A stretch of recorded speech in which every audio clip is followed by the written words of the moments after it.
Well, good morning. How are you guys today? Good. You've survived the snow. Who's hoping for a snow day next week? Me too, kind of.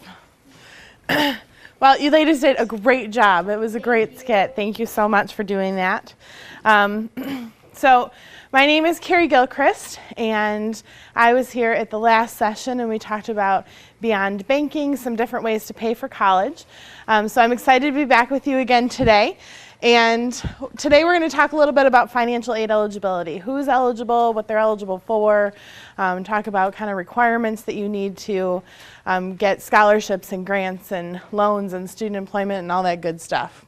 So today we're going to talk a little bit about just some review of what we talked about last time. So what are the 4 types of financial aid and the 4 sources that they come from. We're going to talk about who is eligible for aid, and then for what types of aid are you eligible for and from what sources. So we're going to kind of break it down by resource for you. How many of you were here at the last session or saw the video online? Excellent. So as you remember from last time, financial aid is money that's provided to you by some resource other than your parents or yourself to use to pay for college and educational expenses, right? So there are 4 types of financial aid, and I just told them to you, but let's see if you can remember. I advanced too quickly. All right, who can tell me one of the types of financial aid? Student grants. Good job. Yes. Scholarships. Go. There's 2 more. Yes, sir. Bank loans or student loans, yep. Here you can keep your Pepsi cold. Anybody else? One more type?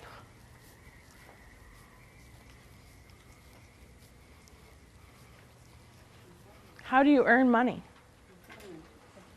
You already have a prize. Yes. Student employment, there you go.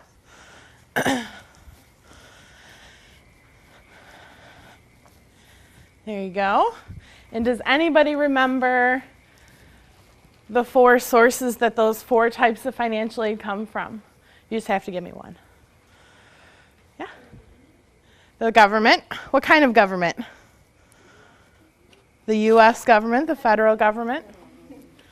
There you go. Yes.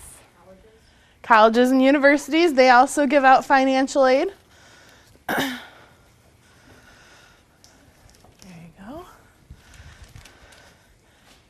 Thought I saw another hand over here.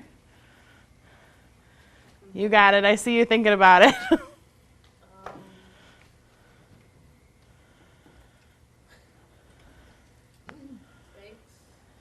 Banks, private resources, absolutely. Yes. Employers, that's another private resource. So we already talked about the federal government. What other kind of government is there? State government. State government. Great job. Thank you so much for remembering all of those. And for getting prizes. Everybody loves prizes.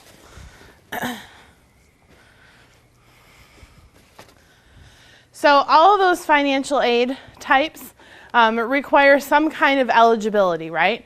So we kind of want to talk about who is eligible for financial aid. So, any ideas? Go ahead. College students. College students. So who does that encompass? Besides people going to college, that's kind of obvious. Yeah? Part-time workers. Part-time workers, that's a great resource, yep. I'm sorry? Old people. Older people are eligible for financial aid. In the college world, we call them non-traditional students. Usually traditional age college students refers to people that just graduated from high school, so 18, 17 years old through like 25. So those would be considered traditional age. Any adult learners or non-traditional students are typically anybody older than 25. So pretty much everyone is eligible to apply for financial aid. So if you're going to go to college, and that includes your bachelor's degree, getting your master's degree, if you're going to go get your PhD, anybody can apply for financial aid for college. Now, it depends on the resource what you're eligible for. But when you're thinking about financial aid, there's kind of a myth that goes around about financial aid, that I make too much money, so I'm not going to qualify for anything, or private scholarships are too hard to get, and I'm not going to ever get picked to get one. And there's all kinds of myths that float around. But if you put in a little bit of effort, you'll kind of discover that you have a lot of options. How many of you play a sport? Have ever taken a dance class? Like to paint? Like to read books? Like to volunteer for things? Like to act? How many of you like to make music, either playing music as a DJ or on an instrument, or listen to music? Anything that you have a talent or a skill or an ability can turn into financial aid for you, like through private scholarships and things like that. So there are some different ways to determine if you're eligible for financial aid. So you can get financial aid for college because you're financially qualified to receive it. So you remember in the last session we talked about some financial aid being need-based, and it was based off the information on the FAFSA, right? So things like the Pell Grant, the Michigan Competitive Scholarship, grants that colleges and universities offer, those are all need-based aids. So you have to be financially eligible to receive it. There's some financial aid that if you take good grades or take a rigorous academic program or difficult courses, or have special talents or show exceptional promise in a particular academic area, then you can qualify for financial aid. So a lot of those are things like scholarships that the universities offer, right, that are based on your academic merit, so your GPA and your ACT score.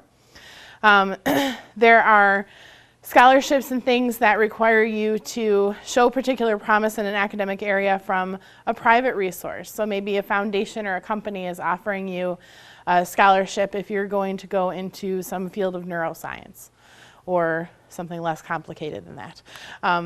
All different kinds of academic areas have private scholarships that offer as well, not just from the colleges and universities. You can get a scholarship if you're the first in your family to attend college. My parents didn't go to college. They graduated from high school and they went right into the workforce, and they got a job, and they've worked all their lives. So when I went to college, I'm the oldest kind of that generation in my family, my cousins and everything. And so I was the first one to attend college. And so my parents, their siblings, they didn't attend. So they didn't kind of know what direction to point me in or how to facilitate all this. And I got scholarships because I was the first person in my family to attend college. If you have a talent in sports, there are lots of athletic scholarships that are given at colleges and universities. There are significantly less percentage-wise than the student athletes. So you have to, it depends on whether or not you go to a school that can offer you a scholarship. There's all kinds of regulations about who can get scholarships and how much and how and why and all that good stuff. But if you are particularly gifted in athletics, you might be able to get an athletic scholarship. Those are usually going to also be tied to getting good grades.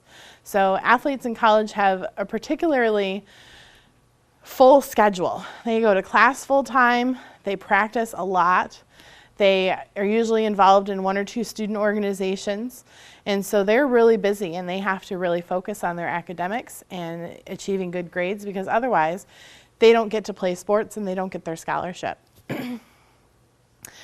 You can get a scholarship and apply for some financial aid if you plan to major in specific subjects. So just like there are institutions that will provide financial aid because you excel in an academic area, if you plan to major in a specific subject, then you can get a scholarship. Sometimes they're just for the year from the academic department. Sometimes they are for all 4 years that you're going to be in college. If you serve or have served in the military, or maybe your parents serve or have served in the military, you could qualify for aid from Veterans Affairs. There's veterans benefits and things like that to be used for education. You can also get some funding from the state of Michigan if you have a parent that was a veteran. You can get financial aid if you are unemployed. You can go through an office called Michigan Works, and they provide some financial aid to students who weren't previously employed and they're trying to return to school so that they can get some different education or more education to return to work. If you agree to work in certain high-need locations or professions after graduation. The teach grant that we talked about last time is one example of that, where a particular academic area, a student can get a grant for that, for studying that, and then they have to agree to teach in a high-need school in a much-needed subject, like math, for example. And if they agree to teach for a certain number of years, then they can keep that grant and they don't have to pay that back. Yes? How does the college keep you to your word? Well, it's not from the college, it's from the federal government. So they have fancy ways of tracking you. So you have to report to them every year where you're working and what you're teaching. And that employer has to certify that you work there. And so when you turn that into them, they check that off their list that, yes, you're still agreeing to those terms of the teach grant. If you don't report that you're working somewhere in a high-need school or a high-need subject, then they will, what is called retroactively, make your grant into a loan, where then you have to repay it. And it has what's called retroactive interest, where from the beginning of the time that you got the grant, they add on interest for all those years that you kept it. So it's basically a threat if you ever want to stop paying? It's a consequence. I don't know that I would call it a threat, but it's a consequence certainly. And you have to do, when you get the teach grant, you have to do a lot of entrance counseling to make sure that you understand all of those terms and conditions and the things that you have to do in order to keep it a grant. And so they educate you very well beforehand, and you're always welcome to decline it. If you don't know that you can agree to those terms, you're always welcome to decline it if you don't want it. Yes, ma'am. So when someone says that they got a full ride somewhere, does that mean that they've gotten the full scholarship for the 4 years that they're there, or for all the years that they're there, if it's more than 4? It depends on the school. So she asked if there is a student that says they got a full ride somewhere, does that mean just for that year or the entire time that they're in college? That usually means for their entire time in college, but it can have limits. Oakland University, for example, offers what's called a presidential scholarship, and that pays for tuition for 4 years. If you happen to be in a program that's a 5-year program, or you are attending slower than you should, or maybe you're double majoring and so you're there longer than 4 years, then that scholarship doesn't go beyond that 4 years. So your 5th or 6th or, goodness, I hope not 7th or 8th year, then you would be responsible for paying your tuition. So a full ride usually means for the 4 years, but some schools may say for the entire duration of your program, but you have to go full time. So maybe it'll cover that 5-year program. It just depends on the school. Okay, thank you. Now, if someone, let's say, were to go into the medical field, and as she was saying, like the full ride for the scholarship, would they just count for the full, like the first 4 years, or if they offered like full-time duration, would they count the medical school as well? She asked if you went into a program where you required additional education beyond your bachelor's degree, like a medical program. Typically, the full ride is going to refer to only the undergraduate part of your degrees. But in theory, they could say, if you stay here and you're going to be in this big long program where you're here for your bachelor's and then to get your medical degree, then they could say, absolutely, we're going to cover all of it for you. They usually will have some kind of agreement, and if that's the case, that you're going to work for the school for a year, or you're going to, contribute in some way to future education of students. Any other questions? All right. So you can also get financial aid if you have a special need or a disability. There are a lot of organizations, especially private foundations and things like that, that will donate toward kids with diabetes or kids with childhood cancer and things like that for scholarships for when they go to college. You can get financial aid simply by being a resident of the state of Michigan. you're eligible to apply for some of their grants and scholarships. There may also be additional requirements, like you might have to get a certain grade point average or a certain score on your ACT or go to a certain type of school, something like that, but you're absolutely eligible to apply. And there's thousands of other reasons. You can apply for the redheaded scholarship. You can apply for the scholarship where you grew up in a particular neighborhood or a particular part of the state. There's all kinds of scholarships for nearly everything. So when you look at this list, is there at least one thing that you qualify to apply for? Anybody not find anything that they can apply for? Great. Yeah.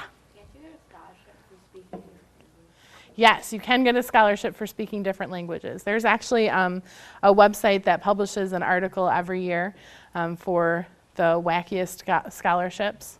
And it will list things like, being a redhead, or I saw a bowling one once. I don't know that bowling is all that wacky, but they seem to think that was a crazy scholarship. So you can get a scholarship for nearly anything that you can possibly think of. I saw a scholarship the other day for somebody that designed a great greeting card. So your sense of humor and your artistic skills could lead to a scholarship one day. And it was a pretty hefty scholarship. It was like $10,000. Any other questions? All right. Yeah. So for these really strange scholarships, how do you, is there like a website that you go to that says if you're a redhead, click yes? Do they just watch you and then read this? That's creepy. I don't think so. I don't think they watch you. But there are websites. You know how we talked about those clearinghouses last time?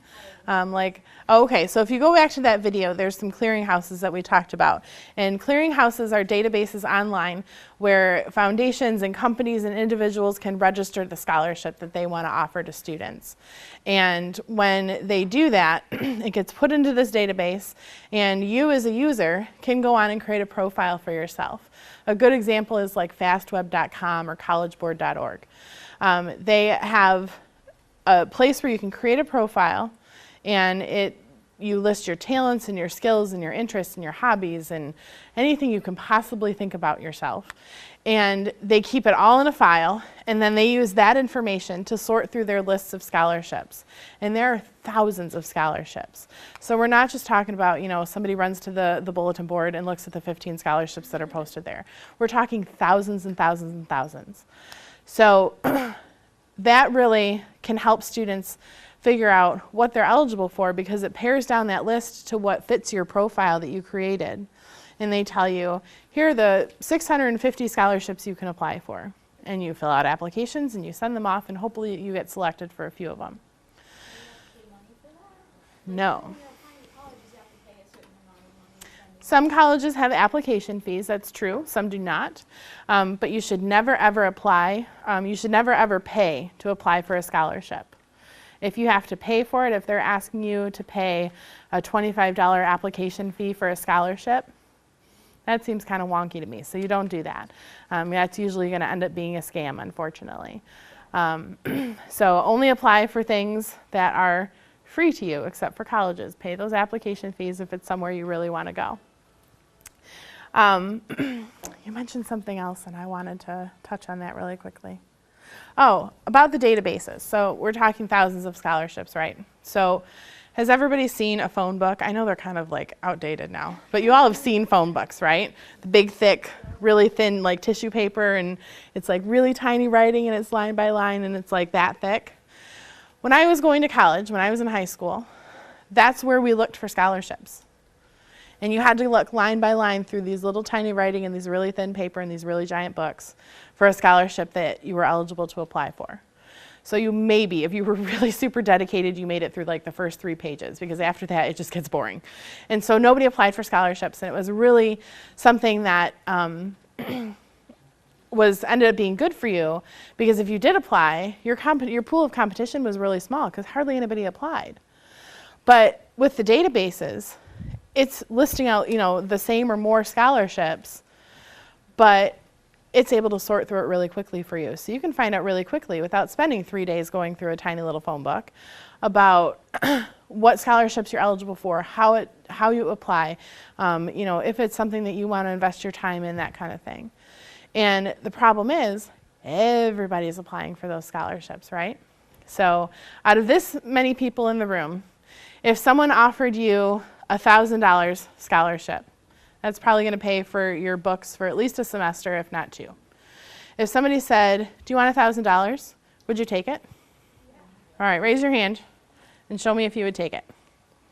So look around. That's your pool of competition just in this room for $1,000 to use for college. So do you know anybody that wouldn't take free money if it were offered to them? I wouldn't pass it up unless I absolutely had to. Something bad would happen if I took it. But that means that every single college student potentially is your competition for those scholarships. So you have to fill out a lot of applications. So how many of you would take $1,000 if you had to fill out 500 applications? Be honest. Raise your hand. All right, so your pool of competition got a little bit smaller. About half of you raised your hand. So that half of you, that's who's going to get selected to get those scholarships. Because there's about half of the people aren't even going to bother filling out those applications. So I'll give you a little trick, and I think I mentioned this last time. For some applications for scholarships, you have to fill out essays, right? Who wants to fill out 600 essays or more? You do not. Put your hand down. I don't want to fill out 600 essays. I barely want to fill out one sometimes. So you can use the same essay for multiple scholarship applications, but you have to make sure that you are tweaking the details to be applicable to that scholarship, right? So the same can be said for things like writing an essay for going to college. So you have 3 schools that you're applying to. You're going to apply to Oakland, you're going to apply to Michigan State, and you're going to apply to Albion. And you fill out your essay, and you think, well, they're all asking the same question. They are all asking what I want to do and how that school is going to help me get there. So I'm just going to write this one, and then I'll just copy it to the other ones, and I'll be good to go. I'll save myself tons of time, and then I can go to the mall.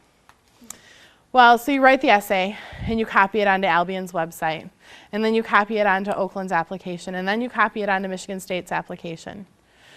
But somewhere in that essay, say it's 2 pages, you mentioned, I am so excited because Albion College is really going to help me further my major in biomedical sciences. They have this fantastic program and it's top ranked. It's just 2 little sentences in that 2-page essay. And you know, it took you a couple days to write, so maybe you didn't really remember what you said and you didn't read it over before you submitted it. Well, you just sent that to Michigan State and to Oakland. So when the admission advisor reads that, do you think they're going to be really excited about you talking about how excited you are to go somewhere else? So that may not seal the deal that you don't get in. They'll probably still let you in, but you'll become a story that some presenter tells to a class later on down the road many times. And they're going to have a certain opinion of you. Well, if you do the same thing for a scholarship, if you apply to Target for their scholarship and to Meijer and to Hobby Lobby, and you talk about how excited you are for that Target scholarship, only Target's going to take you seriously. Meijer is going to throw that essay out and you won't even get considered, and so is Hobby Lobby. So you have to make sure that when you're filling out all those essays and tweaking them, that you're tweaking the details and that you're making sure that you're paying attention to every single sentence and word that you write in that application. So we talked last time about how the FAFSA is the primary application for applying for student aid, right? So the federal government uses it, the state government uses it, and the colleges and universities use it as well. So here is some information about who is eligible to fill out a FAFSA. And there's a couple of different groups that are eligible. U.S. citizens are eligible, and eligible non-citizen. So if you didn't have that long definition up there, how would you know what eligible non-citizen meant, right? That could mean all kinds of different things. So the FAFSA actually has this very long section about what exactly that means. And so that's a list of all of the people that are considered eligible non-citizens to apply for financial aid. So permanent residents, conditional permanent residents, holders of arrival departure records, T visa holders, all this kind of different stuff that may only apply to a handful of people per designation, or it could apply to thousands of people per designation. Yes? I have no idea. I don't know. I've never met a T visa holder, so I have no idea what that considers. You can probably Google it, and it will tell you, but I imagine that it may be some kind of like refugee or some kind of situation like that. Those folks are also eligible to apply. If you have a social security number, which is a number designated kind of by the federal government for you as a record of who you are in their system, but you aren't a citizen or you don't meet one of those non-citizen requirements, you can still fill out a FAFSA. And you wouldn't be eligible for federal aid, but you still might be eligible to get aid from the state of Michigan or the college and university, because they use the FAFSA as well. So you should still fill that out if that applies to you. So we'll get into the different sources of financial aid, kind of how you apply for the aid that they give, where you get the application, what you can qualify for, and how you qualify. So what you have to do in order to qualify for that. So the federal government is one of the resources where you can get financial aid, and that is applied for through the FAFSA. So we've talked about the FAFSA a lot. It stands for Free Application for Federal Student Aid. It means it is free to apply through the FAFSA, and you should always apply through the FAFSA, right? Regardless of what you think you might get, always fill it out, because you never know where that aid's going to come from. It could be from the state or the institution, so you definitely want to always fill that out. The FAFSA can be completed at FAFSA.gov. Anybody remember the site that you should avoid when filling out the FAFSA? FAFSA.com. Oh, sorry, I didn't see your hand raised. Were you going to say FAFSA.com? I knew you were. So FAFSA.com charges you $80 to complete the FAFSA. Anybody have an extra $80? Maybe they have it in savings. If you do you want to spend that on filling out an application that could be free? Yeah? So wait, they're taking advantage of them being a commercial site on you filling out this stuff. You got it. So you don't have to pay anything on the governmental website? Nope. Yep. So they are offering a service to fill out the FAFSA for you. Well, let me tell you, the FAFSA is easy enough to fill it out on your own, and there is lots of help that you can get to fill out the FAFSA. So save your $80. Don't spend it on having someone fill out the FAFSA for you. So on your places right there, there's a little half sheet that's green and it's got a thumbs up and a thumbs down. That is a flyer for College Goal Sunday. College Goal Sunday is an event across the state of Michigan that is housed on a lot of college campuses where different financial aid professionals like myself go and volunteer to be at this event, and families and students come in and they get help filling out the FAFSA. So there are enough resources where you can get help filling out the FAFSA where you don't need to pay $80 to fill it out. Plus, it's the free application. You don't need to pay. So what you qualify for when you're getting federal aid, you can qualify for grants. The grants that the federal government offers include the Pell Grant, the SEOG, and the TEACH grant. Pell and SEOG and TEACH, those are all something that you don't necessarily have any control over if you qualify for them or not. So you fill out the FAFSA and your situation is what it is. So they decide if you're going to get the Pell or the SEOG and the TEACH. Now, Pell is able to be offered to everyone. It doesn't run out. SEOG and TEACH are limited fund awards. So the schools are given limited amounts of each of those types of awards to give out to their students. And those are usually awarded on a first come, first served basis, right? So you have to fill out your FAFSA early. Anybody remember when the FAFSA is available to fill out? January 1st, you got it. So as soon as you can fill it out is January 1st. And the first time you fill it out is your senior year in high school. So starting then, you can fill out an estimate of all your information on the FAFSA and submit it. That gets your place in line for all those first come, first serve awards. So if you're one of the students that stays up until midnight on New Year's Eve, and you jump on the computer and you fill out the FAFSA right away, you have a pretty good chance of getting one of these limited fund awards because you're one of the first people in line to fill out that FAFSA. Now, it also depends on your need, which you really don't have any control over. But the stuff that you do have control over, when you fill out that FAFSA, you should definitely take advantage of that. There's also student employment, and that includes federal work study. States sometimes will have their own work study depending on the state.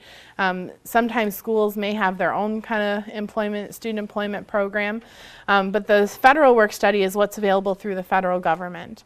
And when you have a federal work study award, that means that you can get a job on campus if you choose to. And rather than the department that hires you paying you your wages through their departmental budget, so through their own checking account, they can pay you using that federal grant. So if you were having to hire people, and some people came with their own money that says, here, use this money to pay my paycheck to me. And some other people said, nah, you're going to have to find that money yourself. Which ones are you going to hire first? The first one, the people that come with their paycheck, right? So it makes it a little bit easier for students with federal work study to get a job on campus because they come with money to pay their paycheck. Now, that means that you're only allowed to work that many hours in that year to earn that amount of money. Anything beyond that, that department has to decide if they want to pay you out of their budget, which some do. Now, that doesn't mean that you can't get a job on campus if you don't have work study.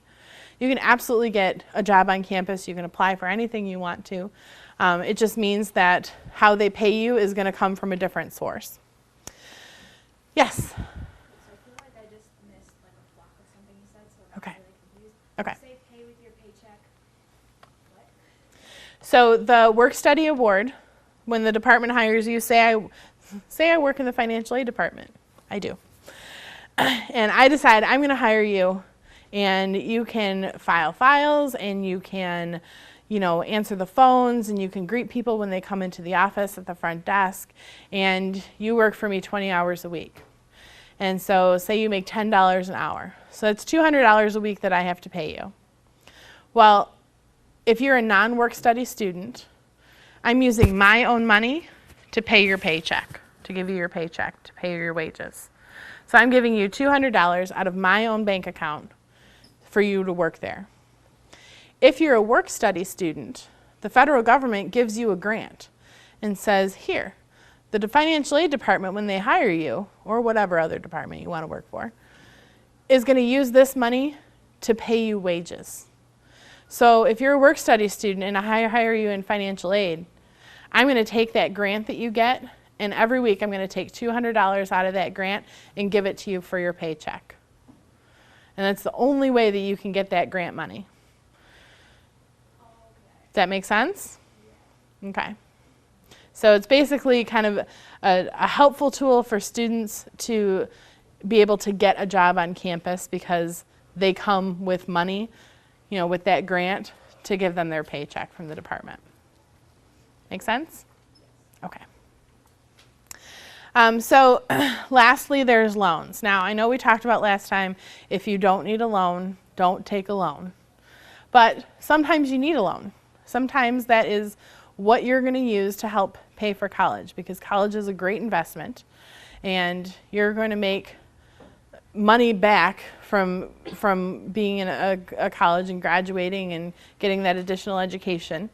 And sometimes people are willing to make that sacrifice. So they'll borrow some money even though they have to pay it back, and they'll have to pay it back with interest to be able to afford to go to college.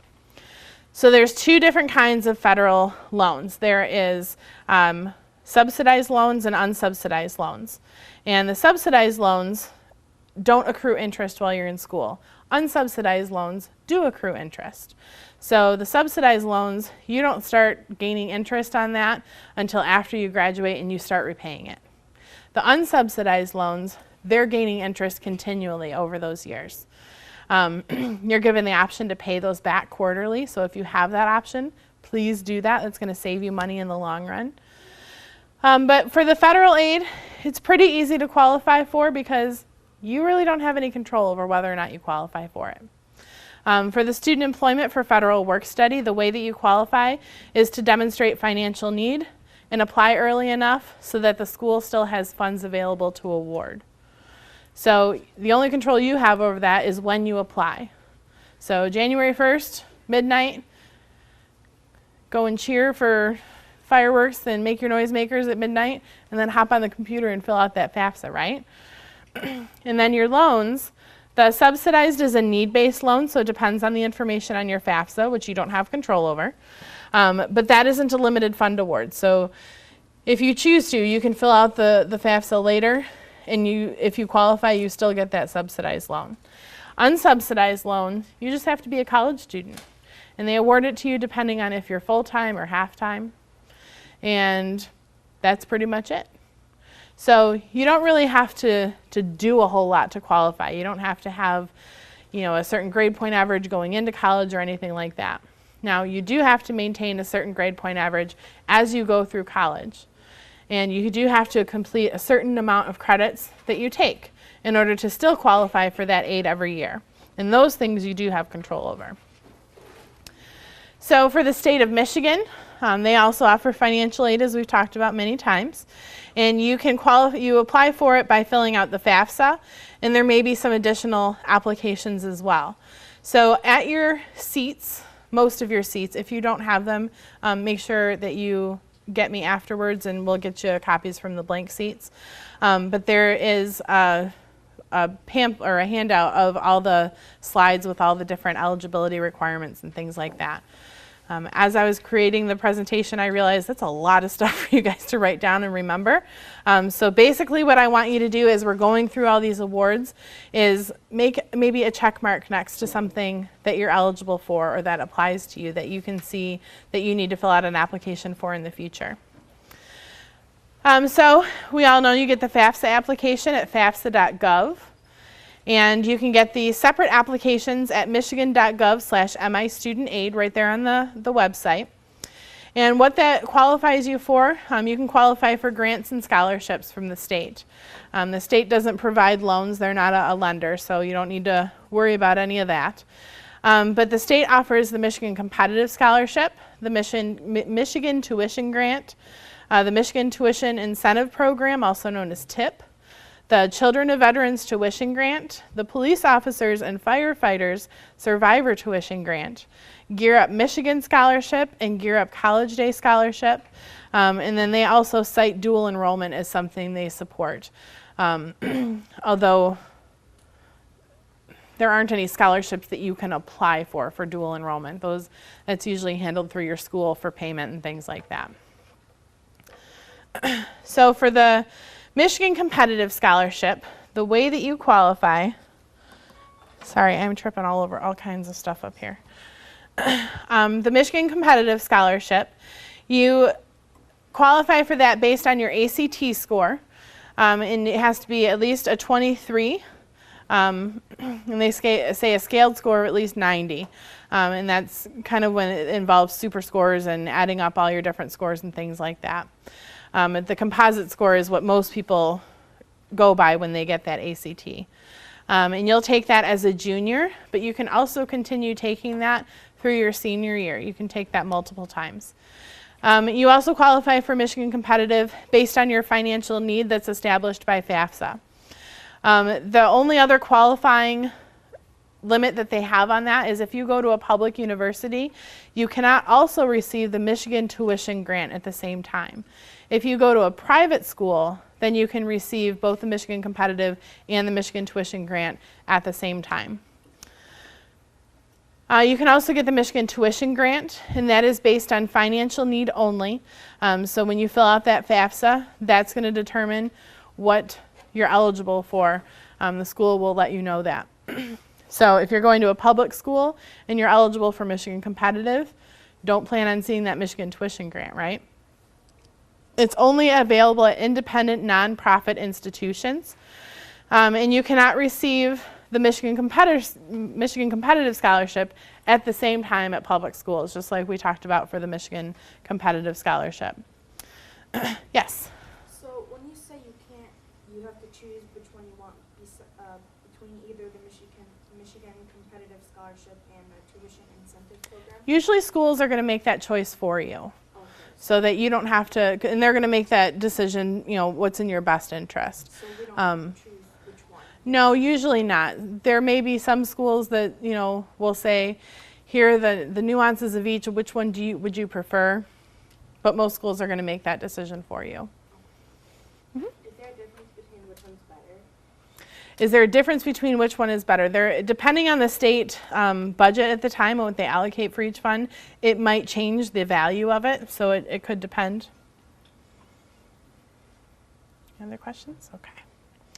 There's also the Tuition Incentive Program, also known as TIP, and there is a separate application required for it. So eligible students have to have had Medicaid for the first 24 months for 24 months within a 36 consecutive month period. So for 2 out of 3 years, you had to have been on Medicaid. And the state usually identifies people that this applies to, and they'll send a notification that, hey, you can apply to get this money. You have to submit the applications before you graduate from high school. If you already graduated, it's too late. So make sure that if you're getting things from the state that you're reading through them and following their directions. Students have to enroll within 4 years of high school graduation for college. So if you decide, I'm going to take a gap year, or I'm going to take a year off and I'm going to travel the world with the Peace Corps and I'm going to do all this stuff before I go to college, and you fall in love with the place that you land and you don't decide to go to college for 5 years, you've missed out on this award. So you have to enroll in college within 4 years of graduating high school to be eligible for the TIP program. And then incarcerated students are not eligible to participate in TIP. So if any of you plan to be incarcerated anytime soon, know that you're not going to be eligible for TIP, and don't get incarcerated, right? Never a good idea. So how you qualify for those. We already talked about the separate applications and such. There's a lot of Michigan awards. So the Children of Veterans Tuition Grant requires a separate application, and it's a pretty succinct way to qualify for that. So you have to be the natural or adopted child of a veteran who is permanently and totally disabled or deceased due to service-connected reasons, or is listed as missing in action in a foreign country. So those couple of situations, that's when you can apply for that Children of Veterans Tuition Grant. The Police Officers and Firefighters Tuition Grant, that is also a separate application, and it provides a grant for tuition only. For a child or a spouse of a deceased officer or firefighter who died as a result of work-related injuries. It is also based on financial need. So how do you get financial need? How do you establish that? You fill out the FAFSA. So you'll notice a running theme here through all these awards. You got to fill out the FAFSA in most cases. There's also a Gear Up Michigan Scholarship and a Gear Up College Day Scholarship. Those will require that you have a program at your high school for Gear Up, and then you'll have to contact the Student Scholarships and Grants Office. And then also they cite that dual enrollment. So with the Gear Up Michigan Scholarship and the Gear Up College Day Scholarship, you have to be nominated in order to receive those. So there may be some paperwork that you have to fill out, but it's not an application that everybody can download, fill out, and send off to the state. They actually have to nominate you. So they tell you on their website, if you go to a high school that has these programs, contact our office. So they'll probably give you information about how to be nominated, where you can get connected with some of these programs, maybe who the administrator is so that you can get hooked up with them. And their website is on there, that michigan.gov/SSG has all of their contact info on that and things like that. So if you have a Gear Up program at your high school, you definitely want to contact them now to say, well, what do I have to do to be eligible and get nominated for this scholarship? The colleges and universities also offer financial aid. So you fill out a FAFSA application to establish need for grants, of course. And there may be separate applications depending on the school, right? So you get the application at FAFSA.gov, and usually on the college or university website, although some schools may still have paper applications that you need to fill out. You can qualify for grants by completing the FAFSA. And again, that's not really something you have control over except when you fill out that FAFSA. So as early as you can, January 1st in your senior year. And then they also may have an academic component. Even though they're need-based, they can also add on ACT requirements or GPA requirements. Or maybe you have to complete a certain number of credits in a year, or continuing through the years if that's renewable. Scholarships are merit-based, so they're based strictly on your GPA and your ACT score. And it may require a separate application. They may just do it automatically. It depends on the school. Those two types of awards at colleges and universities may be limited, so a certain number of people can get a scholarship or a grant, or maybe everybody who qualifies can get a scholarship or grant. They might administer it in a couple of different ways. They could say it's good for this year only, or it's good for all 4 years, or it's good only for your first 2 years. So when you're getting all that financial aid information from a school, you want to check those kind of details so that you can see where the best financial decision is and kind of incorporate that into your decision of where to go to college. So how you qualify for those? You can qualify for grants, especially if they have that academic component, by achieving a high GPA and ACT scores. That means that you can take the ACT multiple times, not just the first time you take it.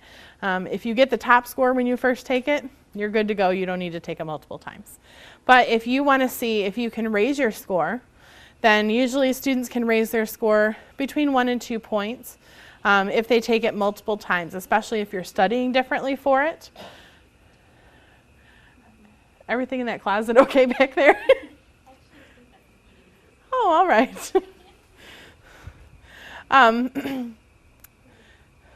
Sorry, I got distracted by that. I thought that was funny anyway. So when you are taking the ACT multiple times, if you study differently, sometimes that will trigger a change in points. But if you're studying the same way and taking it the same way and going through the same thing, you're not really changing anything, so your score is not likely to change. Yeah? There was a girl at school who got like a 36 on the ACT and they made her take it again. They made her take it again? Yeah. Maybe they wanted to see if she would do as well the next time. I think they wanted to see if she was like cheating or something. Yeah. That'd be interesting. Yeah? So if you get the highest score of the ACT after you take it again and get a lower score, will they take the lower score or the highest score? Most colleges, if you get the highest score that you can on the ACT and you just got to see if you can do it again, and you take it again and you happen to get a lower score, most colleges and universities are going to take your higher score. Yeah? Let me ask you one question. I just want to go back to when you said apply, like go online and do the FAFSA right away on January 1st. Mm-hmm. Does it matter how sooner you do it? Isn't it still based on income and all that information? It is, but for some of the need-based awards that are first come, first served, Okay. then when you fill out the application can have an impact as well. You want to fill it out early enough so that the schools still have money left to award because they're awarding it on a first come, first served basis. Are you saying the earlier you apply, the more chances are of you getting more grants towards education? Yeah, if you have financial need, yes. Yeah, absolutely. So for the scholarships, those are going to be based on merit. So some things that you can do that you have control over to qualify for scholarships at the colleges and universities are to take a rigorous academic program in high school, take challenging classes, take AP courses, take the AP test. Even if the school doesn't offer AP courses, you can still take those AP tests to qualify for those college credits. And that is also going to usually cause the schools to look at your GPA in a different manner because they know that you're taking challenging classes, so they know that you worked harder to get the GPA that you do. Make sure that you're achieving a high GPA all throughout high school. So when you start applying for colleges, it's usually in the first semester of your senior year of high school. So you don't have really grades for that semester, right? I mean, you might have handed in a couple of homework assignments, you might have taken a test, but there's no grade on your transcript yet. So what do you think colleges are looking at in terms of grades? Junior year? You think they look at any other year or just junior year? Probably sophomore year. Every year. All 3 years. And then they look at it when you're a senior too. So when you apply to colleges, you're saying to them, here's what I accomplished my first 3 years of high school so far. I'm still working on it, but here's what I got so far. And so they're looking at, well, what's your cumulative GPA right now? Has there been any trend in improvement over the years, or has it been kind of wonky, or have you just totally gone downhill? They're looking for those kinds of things because your transcript tells them how well you're going to perform in specific areas at their school. And so does your ACT score. So when you have a line of credit, for example, and you pay your bills every month and everybody says you have a great credit report. When you go to apply for a loan at the bank, they're going to see that great credit report and they're going to base their decision to loan you money off of that information. Just like colleges base their information off of whether they're going to admit you off of your high school transcript. So when you fill out your application and they accept you, they're also going to ask for your transcript after you're done with senior year so that they can make sure that you didn't slack off, that you didn't take underwater basket weaving and skydiving and all the blow-off classes, right? They want to make sure that you continued that academic rigor all throughout your senior year and that you did well. Yes?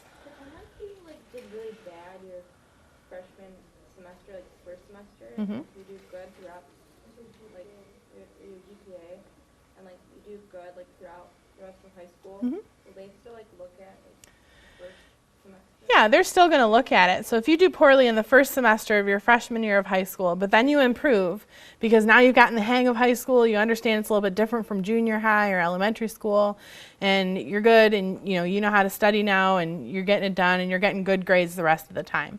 That's going to communicate that to them. They're going to see, oh yeah, struggled a little bit in your first semester, but look at your grades now. Look at what you did, and you took these rigorous classes and you got good grades in them. They're going to see that you got the hang of it pretty quickly and that you were able to kind of pull out of that slump initially. So it can go up as high school goes on? Yep.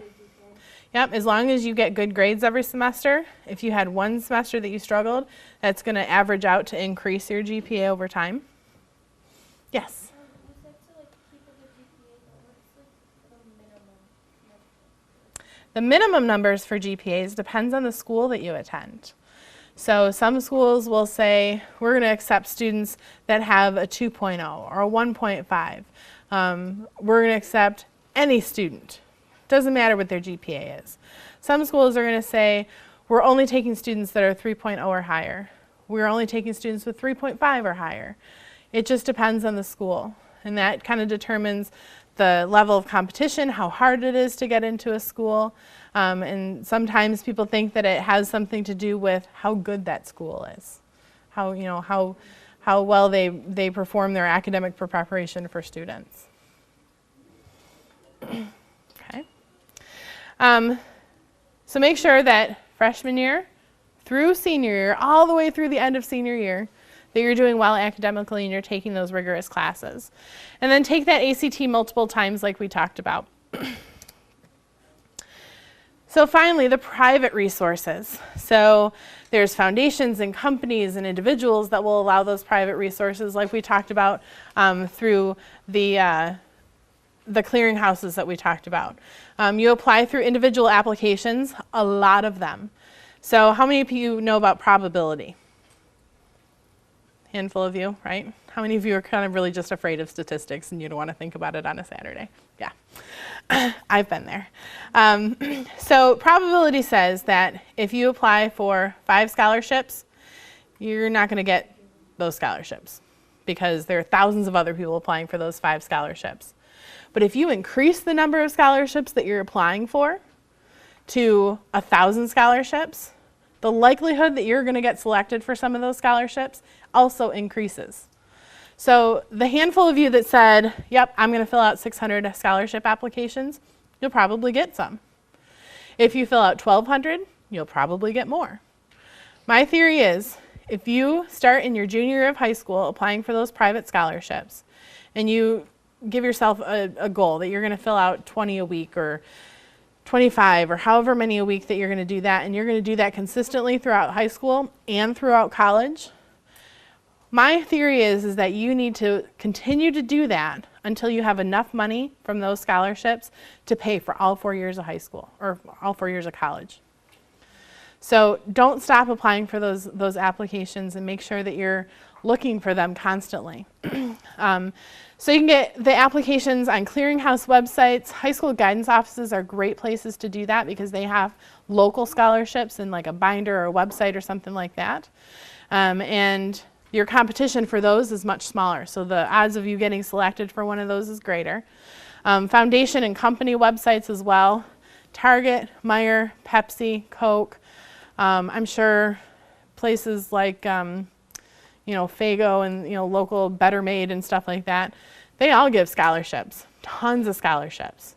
So those are the kind of company websites that you can look on. But the kind of the biggest bang for your buck in terms of where to get all those are those clearinghouse websites. There's a lot of different ways to qualify for those scholarships. We talked about if you're an athlete, if you like to paint, if you like to sing, all this kind of stuff. All of those things qualify you for different scholarships. So it could be based on your creativity, your academic achievements, the number of hours or the places that you volunteer, the essays that you write, et cetera, et cetera, et cetera. Because they're private resources, those folks can come up with any criteria that they want for you to meet, for them to give you that scholarship. So the only thing I would say is if they're asking for super private information like your social security number or something like that when you apply, or if they're asking you to pay to apply, those are kind of red flags where it's not a good idea to apply for those. Any questions I can answer for you? I know we kind of took some along the way, but I have one question. Yeah. You keep mentioning like go and apply for all these scholarships, but all these scholarships have different requirements, and you may or may not even get one. Yep. So what do you, like, how do you narrow it down to getting the right one that's for each person? Like, do you just read the requirements and like there's Yeah, that's pretty much how you go about it. You have to, go through and read, well, who's eligible to apply for this? Does that apply to me? Okay, I'm going to apply. And it's a personal decision. Like you saw that half the room, when I asked how many of you are going to take $1,000 if it's offered to you, everybody raised their hands. Well, that's essentially what scholarships are doing. They're saying, well, do you want $1,000? But when I asked how many of you are willing to fill out 600 essays or applications to get scholarships, half of those people put their hand down. So it wasn't worth it to them. That $1,000 wasn't worth it if they had to fill out a lot of paperwork. So you have to decide for yourself personally how much you need that money and how much effort you're willing to put forth to actually get it. And if the payoff is good enough for you. My personal philosophy is all those little scholarships, the $250, the $500, those are going to add up. So apply for everything. And you said there are different websites where you can go and look for these scholarships? If you do Google search for scholarships, or if you go to fastweb.com, finaid.org, there's all different kinds of clearinghouses where they show the listing of scholarships.